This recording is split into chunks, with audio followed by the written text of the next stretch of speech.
আমার হিসেবে আপনাদের চট্টগ্রাম থেকে উত্তরা এই বাস যে কোনো মুহূর্তে যে কোনো জায়গায় দাঁড়িয়ে যাবে।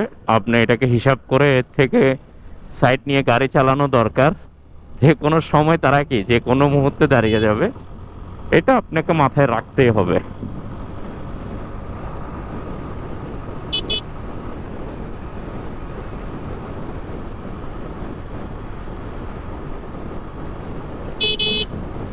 আরেক আতঙ্ক চট্টগ্রাম হাইওয়ে রোডের হানিফ, সে শুধু জায়গা খুঁজে, যেখান দিয়ে জায়গা পায় সেখান দিয়ে সে প্রবেশ করে।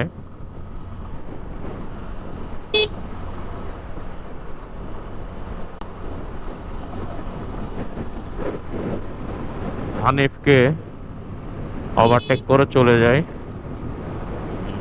ড্রাইভারটা মোটামুটি ভদ্র আছে, খুবই ভালো ড্রাইভার, আমাকে চাপে টাপে নাই। এই দেখেন রং সাইড, সব রং সাইডে গাড়ি। যখনই যাবেন আপনি রং সাইডটা আপনাকে কন্টিনিউ এটা ফলো রাখতে হবে হাইওয়েতে। এই দেখেন কখন কোনখান থেকে কে চলে আসবে এটা বলা যায় না।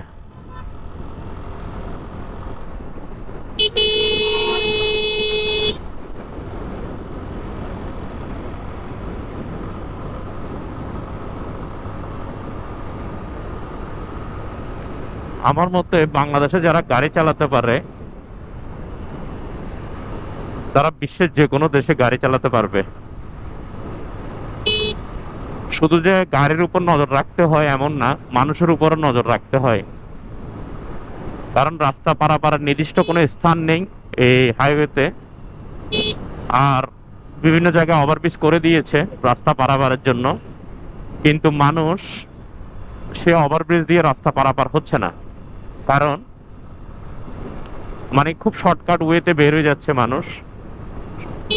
সামনে এটা নিয়ে একটা ভিডিও করব, লাইভ আপনাদেরকে প্রমাণ দেখাবো মানুষ ওভারব্রিজ দিয়ে পার না হয়ে নিচে দিয়ে কিভাবে পার হচ্ছে। সচেতন করা আমার উদ্দেশ্য, হলো সচেতন করা। আজকে আমার বিপদ কালকে যে আপনার বিপদ হবে না এমন কোনো গ্যারান্টি নেই। সবাই সবার মতো করে দাঁড়িয়ে আছে পার হওয়ার জন্য। এই অবস্থা। আর আজকে মোটামুটি ক্যামেরা নিয়ে বের হয়েছি, আজকে রাস্তাটা খুবই ফ্রি ছিল, ভালো ছিল।